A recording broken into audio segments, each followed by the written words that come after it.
la 15e commémoration des événements du 28 septembre 2009 qui a abouti au verdict historique. Près de 2 ans de débats intenses au tribunal de victimes délocalisé à la cour d'appel de Conakry. Nous célébrons ce moment avec un espoir pour des milliers de victimes et leurs familles brimées par les services de sécurité et de défense sous le régime du CNDJ. Cette situation s'explique qu'on peut se réjouir sans doute que la Guinée a reçu son obligation vis-à-vis de la communauté internationale et en a été une bonne école pour le principe de complémentarité entre elle et la Cour pénale internationale, après les délibérés qui ont débouché à des crimes contre l'humanité.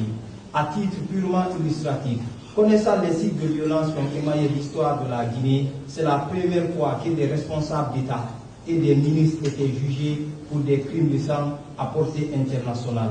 Cette volonté politique des nouvelles autorités du pays constitue un acte fort dans la lutte contre l'impunité et l'avenir judiciaire de notre pays. C'est pourquoi l'Association des familles des disparus du 28 septembre 2009 et l'Association des femmes et filles violées du 28 septembre 2009 commémorent cette journée pour lutter contre l'oubli et en appeler à la conscience collective de tous les Guinéens, notamment aux victimes, pour un élan de devoir de mémoire des atrocités du stade du 28 septembre de Conakry. Car ce jour restera toujours gravé dans nos pensées d'ici et d'ailleurs.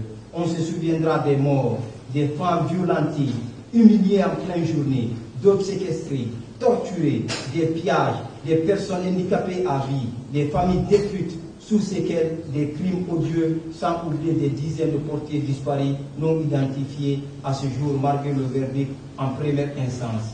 C'est pourquoi AFADIS et AFDB, après le verdict, nous pensons qu'un autre pan de la vérité a été occulté, celui lié à l'identification des forces communes. C'est en procédant à cette expertise nationale ou internationale à travers une police scientifique spécialisée à la matière que nos familles ayant droit sauront où sont l'emplacement des forces communes. C'est constant, cette revendication, et elle demeure pour toujours.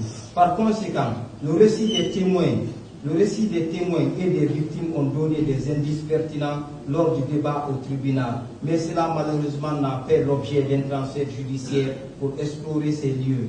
Et sur ce, nous y croyons qu'au niveau de la Cour d'appel, nos avocats plaideront en faveur de nos demanderesses déjà soumises pour que cette préoccupation soit effective et réalisable pour permettre à nos familles de faire le deuil conformément aux principes religieux et culturels de notre pays.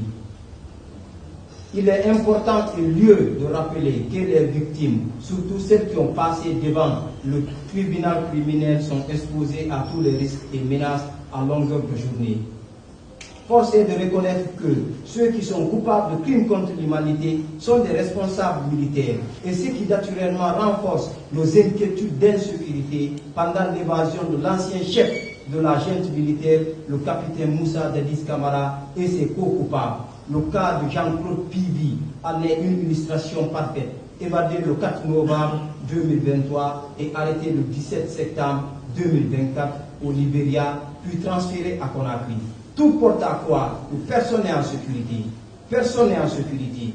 Bien que satisfait du verdict en première instance, nous recommandons l'État, à travers ses institutions, notamment la justice, d'assurer la sécurité des victimes et leurs familles, d'identifier les forces communes, d'indemniser toutes les victimes, aux partenaires techniques et financiers, d'accompagner l'État guinéen dans le cadre de la réparation des victimes. Enfin, les victimes, aux côtés de toutes les organisations de défense des droits de l'homme, ensemble se battront pour que la vérité, la justice, la paix, les mécanismes de réparation et plus jamais ça prime sur la violence et l'arbitraire. Le coordinateur Omar Ben Loba.